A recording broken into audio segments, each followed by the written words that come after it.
C'est bon?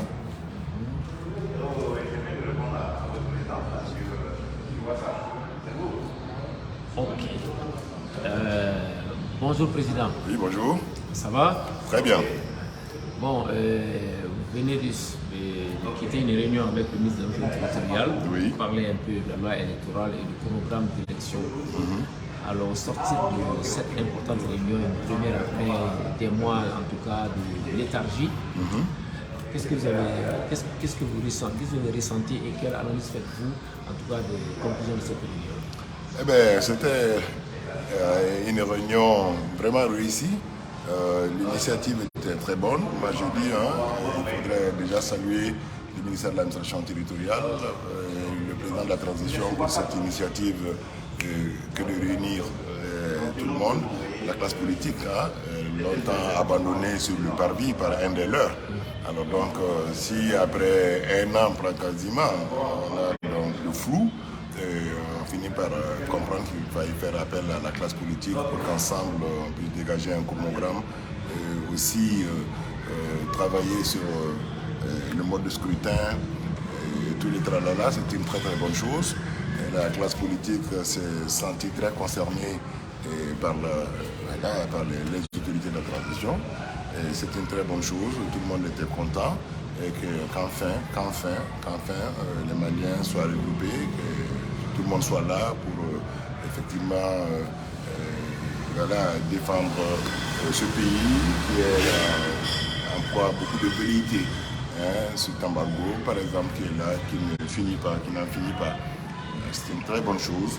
Je pense qu'ils ont même fait d'une pierre deux coups, parce qu'ils ont compris, le gouvernement a compris par la rencontre d'hier, qu'effectivement, il y a une volonté absolue et farouche de tous ces acteurs politiques pour amener le bateau Mali à bon port. Alors, la CNT a voté une loi électorale. Et qu'en pensez-vous en tant que leader politique et un parti qui est à la conquête du pouvoir, bien entendu? Ben, je vais d'un principe très simple. Et je fais confiance en l'homme malien. Je ne suis pas dans les théories du complot, voir le diable partout. À force de voir le diable partout, on finit d'être le diable soi-même. Alors donc, moi, j'ai salué, comme tous mes pères politiques d'ailleurs, cette loi votée au CNT, par le CNT. Sa promulgation était une expectative pour toute la classe politique, pour tous les Maliens d'ailleurs. Et pourquoi?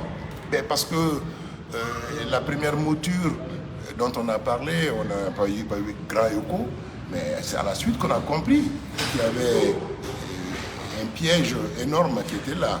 Donc il fallait forcément que des gens interviennent et des Maliens sont intervenus. On regardait dans l'ensemble, on pensait que ce CNT était à faune, que ces conseils étaient à faune, ne disaient rien de tout ce qui s'est passé, de toute la chaîne politique qui était là. Mais quand ils ont donné de la voix, on a compris par la suite que oui, effectivement, c'est des Maliens. C'est pour ça que je dis que j'ai confiance en l'homme malien. Ils sont 120 environ, et qu'ils soient 115 à décider effectivement qu'il faille amender un projet de loi taillé sur mesure qui leur était arrivé. Donc ce n'est que tout bénéf pour le pays, pour le Mali. Et en tant qu'acteur politique, je m'en réjouis. Et je pense que tous les autres d'ailleurs, tous les autres politiques d'ailleurs. Alors donc qu'est-ce qu'il faudrait comprendre de tout ça? Que c'est le Mali qui bouge. Les gens commencent à prendre conscience, effectivement, à sortir de la torpeur. Et puis voilà, parce que c'était vraiment à saluer. Donc cette loi, elle est là, elle est valable pour tout le monde. Elle fait la fierté aujourd'hui. Parce que lorsqu'on arrive à amender 92 points et à enlever des articles de ce qui en ressort, franchement, c'est un bon travail. Encore qu'ils ne l'ont pas fait tout seuls, parce qu'ils ont consulté toute la classe politique, toute la société civile et tous ceux-là qui ont une approche réelle de la chose, une vision réelle de la chose politique. Ils ont consulté tout le monde. Et c'est sorti de tout cela qui nous ont donné cela. Bon, maintenant, c'est une œuvre humaine. Elle n'est fortement pas parfaite, mais elle vaut ce qu'elle vaut. Et nous devons faire avec. Et nous devons arrêter, en réalité, de faire la fine bouche à ce moment. Parce que celui qui doit passer à l'échafaud, si on décide de ne lui couper que la main, eh bien, il doit remercier Dieu. Et c'est le cas. Alors, sorti de cette réunion, on avait un chronogramme. Que pensez-vous de ce programme? Est-ce que ça vous grée ou qu'est-ce qui se passe? Le chronogramme qui en est sorti, il faudrait comprendre, hein, il n'est pas définitif. Le ministre de l'administration territoriale a été très clair là-dessus. Nous devons juste comprendre que c'est des propositions, des indices, parce que s'il a convié la classe politique pour que les acteurs politiques débattent de la chose, hein, c'est pour travailler avec les résultats. Donc il y aura des ateliers. L'associer. Ben, là, il faudrait d'accord. Les dates, c'est juste c'est pas moi, comment dire, oui, indicatif, c'est des indices. Maintenant, c'est à nous de discuter entre nous, de voir la possibilité et la faisabilité, effectivement, d'un tel chronogramme. Là, au moins, il fallait qu'il soit, il ne peut pas venir nous parler sans nous donner le chronogramme. Ça, il faut se le dire. Maintenant, le prendre pour magister Dixit, c'est faux, c'est pas, il ne l'a pas imposé, c'est comme des formes de suggestion. À nous, par les différents ateliers, les acteurs politiques, de discuter de la chose, de débattre de la chose et d'opter pour une vision commune, des dates consensuelles dans laquelle chacun se sentira concerné. Est-ce à dire qu'il y a d'autres réunions qui sont prévues encore avec le ministre en question?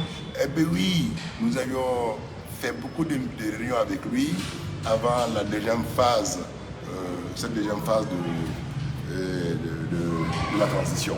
Alors donc c'est quelqu'un de très disponible qui a pris son bâton de pèlerin pour aller voir toutes les plateformes politiques, les partis politiques et même certains grands leaders d'opinion. Alors donc nous avions fait ce travail et je pense que le CNT a eu recours aux résultats de ces rencontres pour amender tout ce qui devait être amendé. Alors donc ce ministre est disponible, très patient, très à l'écoute et très perceptible. À tout ce que les gens disent, hein, il est vraiment patient. Alors donc il a prévu effectivement que l'on se rencontre au moins une fois par mois, sans compter les différents ateliers qu'il va créer. Et comme c'est quelqu'un qui veut la réussite effectivement de son projet, parce que c'est notre tuteur quand même, hein, voilà, tous les partis politiques se retrouvent au ministère de l'administration territoriale. Alors donc si nous avons une personne aussi affable, vraiment prête à aller de l'avant, plutôt que de rester dans la rhétorique, vaine, ou demeurant puérile, hein, parce que c'est ça, nous avons perdu un an dans des discours flous et inféconds. Bon, aujourd'hui, maintenant qu'il est remis en charge, disons comme tel, il a pris le taureau par les cornes et il voudrait que le pays bouge. Et nous sommes prêts à l'accompagner pour ça. Mais nous ne pouvons pas continuer à rester dans le déni de réalité, de penser que voilà, une seule volonté peut résoudre tous ces grands problèmes majeurs politiques en ce qui concerne les élections. Alors la loi électorale a été votée par le CNT, promulguée par le président Assimi Goïta. La classe politique a été cette fois-ci convoquée sur le ministre pour parler vraiment du chronogramme, comment sortir cette transition. Est-ce que vous êtes optimiste par rapport à la levée des sanctions ce dimanche 3 juillet prochain? Je ne pense pas que la levée des sanctions ait grand-chose à voir avec la rencontre d'hier. Je pense que c'est une affaire entre les autorités de la transition, la CEDEAO, la communauté internationale. Je sens qu'il y a beaucoup de volonté. Et les Maliens basiques, lambda, qui subissent, et les autorités de la transition, et cette même CEDEAO, tout le monde voudrait que cet embargo, voilà, qu'on en finisse avec cet embargo. Je pense qu'il y a des réglages à leur niveau. Nous prions Dieu qu'ils arrivent à arrondir les angles, que la CEDEAO comme nos autorités se comprennent et pour qu'on en sorte rapidement. Mais j'ai bon espoir que le 3, ce serait fait parce que déjà la classe politique regroupée comme ça, ça donne une fière allure à cette transition. Il faudrait le comprendre hein, parce que on tient compte effectivement des avis de cette classe politique. Parce que nous avons beaucoup écrit, nous avons parlé voilà, de tout ce qui ne fonctionnait pas, même si nous ne pouvons pas être au crachoir, nous avons énormément écrit et c'est lu un peu partout. Alors donc il y a fort à espérer, fort à croire également que cet embargo sera levé le 3. Parce que les autorités n'en veulent plus. Merci. Alors, comment se porte le PJA à l'orée, en tout cas, des échéances électorales à venir? Vous savez, comme tous les partis politiques, le PJA, c'est pour la conquête du pouvoir. Le PJA a animé des activités ici et là pour rester toujours en vie, malgré que les pratiques récentes et même innovantes dans notre vie de tous les jours avaient empêché tout épanouissement des partis politiques. Alors donc nous avons tenu bon, nos bureaux sont restés ouverts, nous sommes restés en contact avec le public, nous avons cherché à comprendre tout ce qui s'est passé au Mali actuellement, quels sont les problèmes, voilà. Donc ces problèmes d'où viennent-ils et les solutions à apporter. Donc chaque chef de parti, je pense, essaie le plus souvent à diagnostiquer, et le PJA aussi. Maintenant qu'un agenda électoral sera bien vu, nous allons commencer effectivement à mener des activités et ça va dépendre de ce que le parti va décider pour son chef. On vous est déjà très humble et affable. Certes, vous avez vu qu'avec la révision de la nouvelle charte électorale, il est prévu quelque part que tout militaire qui veut être candidat, y compris peut-être le président de la transition, peut démissionner 4 fois. Qu'en pensez-vous? Que réagissez-vous? Moi, je dis, j'ai vraiment trouvé que c'était une fausse polémique, un faux débat dans lequel on voudrait drainer les gens. Vous savez que quand on dit dans l'article 155 ou je sais pas 166 que les militaires, certains militaires peuvent à 4 mois des élections, voilà, démissionner de l'armée et aller aux élections. Mais moi, je ne vois pas de problème dans cela. J'ai dit qu'il y a eu des cas similaires par le passé. ATT a quitté l'armée générale, ou 4 étoiles, général d'armée. Alors, il est venu aux affaires. Donc pour vous, c'est un faux débat? Mais c'est un faux débat, c'est une fausse polémique. C'est des citoyens comme tout le monde. Je disais l'autre jour à Bambara que lorsqu'un militaire quitte les rangs pour aller se convertir en chauffeur de camion ou conducteur de train ou qu'il aille faire du commerce, personne n'en fait un problème. Et pourquoi maintenant qu'il s'agit de certains qui pour la maîtrise, c'est des citoyens. Alors donc c'est un droit inaliénable dès l'instant que, parce que l'armée est quand même apolitique, mais dès l'instant que la personne se débarrasse de l'uniforme pour venir sur le champ politique aussi était, voilà, aller pour la magistrature suprême, c'est pour être aux affaires. Alors, donc c'est toujours pour défendre la défense du Mali. Moi je ne suis pas contre, je dis les urnes vont faire la différence. Maintenant, au lieu de craindre que des militaires reviennent, mais faites en sorte que la population soit avec vous. Mais voilà, c'est le peuple qui décidera de ça. Un, de deux. Moi j'entends certains dire, ah oui, ils vont tout faire pour que les décideurs soient des leurs. Mais non, il faudrait avoir confiance en nos Maliens. Cette théorie du complot, ça ne fonctionne pas. De 7 personnes pour un collège, dans la première mouture à présenter devant le CNT, nous en sommes à 15. Et des 15, je pense que le président de la transition actuelle n'en a que 3. Et 2 autres pour le CNT, le reste c'est la classe politique et d'autres institutions. Mais s'il faudrait comprendre que tous ces gens-là seront les gens d'un seul homme, et très franchement, où ira le Mali? Mais voilà, donc je ne suis pas d'accord. Moi je crois à l'intégrité des hommes. C'est très souvent des grands commis de l'État en qui il faut faire confiance et il faut éviter de voir le diable partout, comme je l'ai dit. Moi, je n'ai absolument aucun problème que des militaires décident de devenir aux affaires. Moi, je suis ancien militaire, on en a vu plein. Hein? Alors, où est le problème? Qu'on fasse en sorte qu'ils ne gagnent pas et chacun va pour le truc, c'est tout.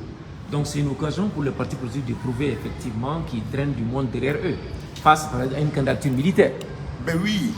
Vous savez, c'est un peu ça, un peu partout. Un défi alors pour la classe politique? Ce n'est pas un défi, selon moi, pour la classe politique. C'est-à-dire, nous devons aller aux élections. Vous ne pourrez pas me dire aujourd'hui qui sont candidats, n'est-ce pas? Ouais. Mais voilà, un candidat peut venir de nulle part, dès l'instant que la personne remplit les conditions. Alors donc, qu'il soit ancien militaire ou qu'il soit dès l'instant qu'il révèle les Maliens, il peut aller élections. Il s'agira maintenant de ne pas craindre d'aller aux urnes.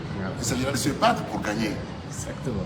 Mais voilà, lorsqu'on doit voir, oui, c'est un ancien militaire, ils ont fait ça. Moi, j'ai entendu même des gens, il y a juste 2-3 mois après le coup d'État, j'ai entendu les gens dire un tel est candidat des militaires, un tel est candidat. Je leur ai dit en son temps, j'ai dit c'est faux et archi faux. Il n'y a pas de candidat des militaires. Nous sommes loin, nous n'avons pas d'agenda politique, absolument pas. Alors donc, voilà, certains se taper la poitrine, c'est le candidat des militaires. Mais aujourd'hui, si on dit que ces militaires même veulent être candidats, alors voyez-vous, donc je ne suis pas tombé dans ce piège par devant, je ne tomberai pas non plus dans le piège maintenant. Donc si nous devons aller aux élections et que je sois candidat aux élections présidentielles, imaginez pas les craindre. Mais non, pourquoi les craindre? Tu es déjà préparé. Mais oui, j'ai mon parti politique, j'ai mes gens qui sont avec moi, j'ai mes idéaux, j'ai mon programme. Mais venez avec un programme cohérent, venez avec des idées cohérentes, hein, et essayez de convaincre le peuple et prouver le peuple que vous pouvez lui faire du bien. Mais si les militaires, voilà, les anciens militaires, par enchantement, arrivent à convaincre plus, le peuple votera pour eux. Et même si c'est Assimi Goïta. Mais pourquoi pas, que ce soit Assimi Goïta ou que ce soit, je ne sais pas qui, mais c'est tout à fait normal. C'est des citoyens. Moi, je ne suis vraiment pas du genre à rentrer dans ce genre de polémique. Et je ne vois pas le diable partout. Non, loin s'en fout. Loin s'en fout. Allez-y. Alors, bonjour Président. Oui, bonjour. Je suis donc Guindo Youssouf, donc le directeur des publications du journal Éclairage. Oui. Vous avez 5 questions. Mais déjà, mon confrère Diko, donc du journal Mali des Mers, en a posé donc 3. Alors, maintenant que le chronogramme électoral a été décliné, et donc en votre qualité donc, de président du parti Jeunesse et Alternance, alors que pensez-vous donc des délais déclinés? Est-ce qu'ils pourront se tenir dans les délais indiqués? Naturellement, je pense qu'il y a 4 points, je pense. Hein. Il y a le conseil, le municipal, il y a le communal, municipal, il y a le législatif et la présidentielle. Moi, je ne pense pas que même le référendum, en cas de révision constitutionnelle, donc voilà, il y a un référendum qui est prévu. Je pense que ce serait très difficile de comprendre tout cela dans ce petit temps qui reste. Disons que voilà, c'est juste des propositions qui ont été faites à la classe politique. Mais il fallait effectivement venir avec un calendrier pour se faire sérieux. Pour se montrer sérieux, il fallait vraiment venir que le ministère de l'Administration territoriale vienne avec un calendrier électoral. Alors donc c'est ce programme qu'on a vu, mais qu'il faut prendre avec, avec des pincettes. Parce que dès l'instant qu'on est prêt à organiser des ateliers pour décider, pour voir la faisabilité, alors on comprend naturellement que oui, ça peut changer. Je pense que 4 élections en si peu de temps, ça va être très difficile, ça va être extrêmement coûteux. On va peut-être vouloir coupler à un certain moment. Mais je crois que oui, franchement, c'est difficile à faire. Bon, on ne peut pas parler, n'est-ce pas, de la situation politique sans faire allusion, n'est-ce pas, au Premier ministre, même si vous voulez occulter, n'est-ce pas, ces questions-là, de façon diplomatique. Alors, quel est l'avenir, n'est-ce pas, donc, du Premier ministre, qui, il faut le dire, nous en tout cas on le dit, a été donc, si vous voulez, même si le mot il est fort, a été débouté donc, dans son avant-projet électoral. On a vu ce qui s'est passé donc, au sein du Conseil national de transition, on va entrer dans les détails. Et le président a promulgué, n'est-ce pas, cette loi. Alors, que pensez-vous maintenant de l'avenir, n'est-ce pas, du Premier ministre qui, il faut le dire, au sein de la classe politique, est vraiment décrié?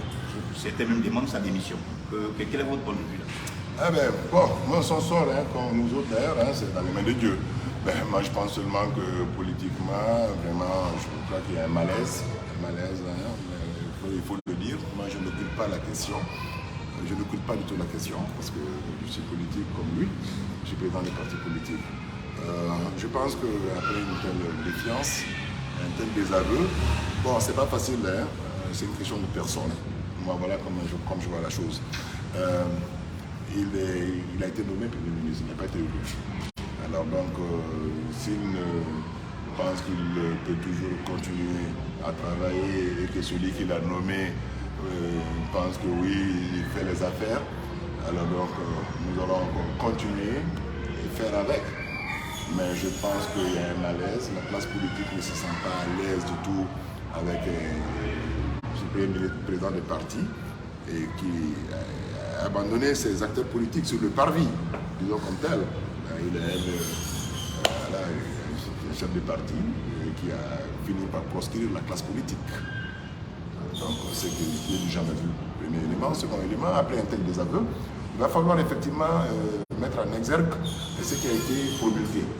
Alors comment ce gouvernement peut-il jamais conduire les affaires avec un tel désaveu? Parce que leur programme a été carrément toiletté, comme on l'a dit, délaissé. Maintenant, ils vont avoir affaire avec ceux dont ils n'ont aucune connaissance. Ils ne sont pas d'accord avec. Il faut savoir tirer la conséquence. Voilà, il faut savoir tirer la leçon. Bon, maintenant, si ce n'est pas le cas, ce n'est pas à moi de dire ce qui va arriver de lui politiquement, parce que c'est sa vision à lui. En tout cas, moi, je sais qu'il y a un malaise. Personnellement, je ne pense pas que ce soit la personne qui pourrait réunir les Maliens. Parce que pendant un an, c'était la division. Nous avons entendu toutes sortes d'expressions. Nous avons entendu des mots comme, je dis, un nouveau vocabulaire malien, apatride, bon patriote, mauvais patriote, cinquième colonne, c'est là, les frères jumeaux. C'est vraiment nouveau dans le langage malien. Alors donc la division, la pratique sociale a été un tel seuil qu'il nous faut aujourd'hui quelqu'un de très neutre, qui ne soit pas président des partis politiques. Moi je suis de l'ARP, je suis du cadre d'échange pour une transition réussie. Alors chez nous, nous avons été très clairs, il faut un premier ministre neutre qui n'ait pas de coloration de partis, qui soit vraiment neutre. Et Dieu seul sait que nous en avons plein. Il y a trop de valeurs dans ce pays.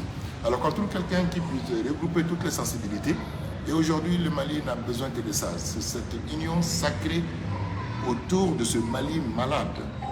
Voyez-vous, on dit que le bateau Mali tang, mais ne chavire pas, le bateau Mali tang, mais non, nous sommes tout près du naufrage.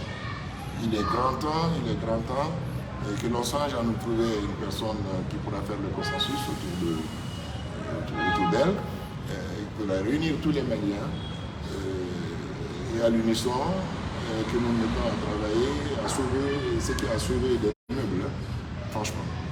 Vous êtes un acteur clé donc, de la classe sociale, politique, notamment en commune 4. Vous êtes très connu, vous aimez, n'est-ce pas, cette commune, vous y avez donné le meilleur de vous-même et vous continuez donc à le faire. Alors, question. Maintenant que le chronogramme a été donc décliné, Amadi Sangaré, candidat aux élections présidentielles?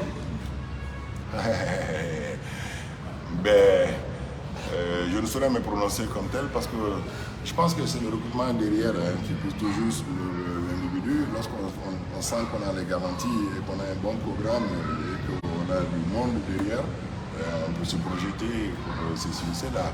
Alors donc on me demandait de façon, la question est impromptue, mais je vais quand même répondre. Donc moi je vais attendre de voir effectivement l'avis de tous ceux-là qui me suivent. J'ai une direction, j'ai des membres extrêmement influents qui vont devoir se décider de ma candidature ou pas à telle autre élection, que ce soit présidentielle ou législative. Pour le moment, c'est très difficile de le dire. En vous disant tout de suite que je ne serai pas candidat aux élections présidentielles, ça c'est venu de moi et moi seul. Et pour ceux qui me connaissent, je parle beaucoup plus de ceux-là qui sont derrière moi que de moi-même.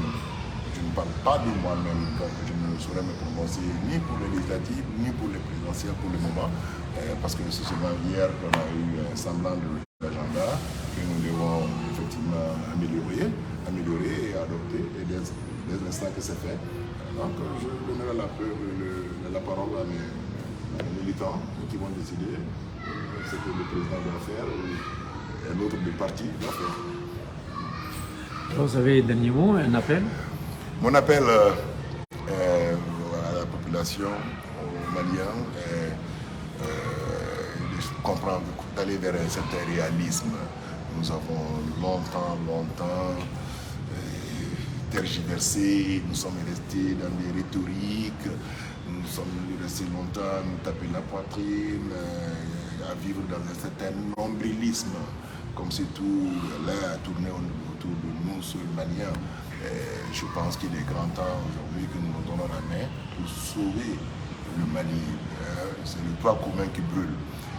Vous savez, ces problèmes au nord, les problèmes d'insécurité, tout. Et si nous sommes en travail, l'unisson, il y a beaucoup de choses que l'on peut faire ensemble pour se construire le feu au centre et au nord. Mais dès l'instant que nous continuons à nous déchirer pour des raisons politiques, franchement, je vois des gens qui parlent de politique qui n'en savent pas grand-chose, juste parce que les radios en parlent, les vidéomans en parlent, et tout le monde s'est improvisé chirurgien, et on est en train de mal opérer ce Mali qui est en train de mourir. Donc je demande aux gens humblement de revenir à la raison, de voir le Mali d'hier, de comprendre que dans la division nous ne pouvons rien gagner, que politiquement il est grand temps que l'on se donne la main, qu'un seul clan ne cherche pas à décider des destinées de ce grand peuple, de ce grand pays. Voilà, donnons-nous la main, travaillons pour sauver le Mali, pour notre épanouissement commun. Merci. Je vous en bientôt. prie.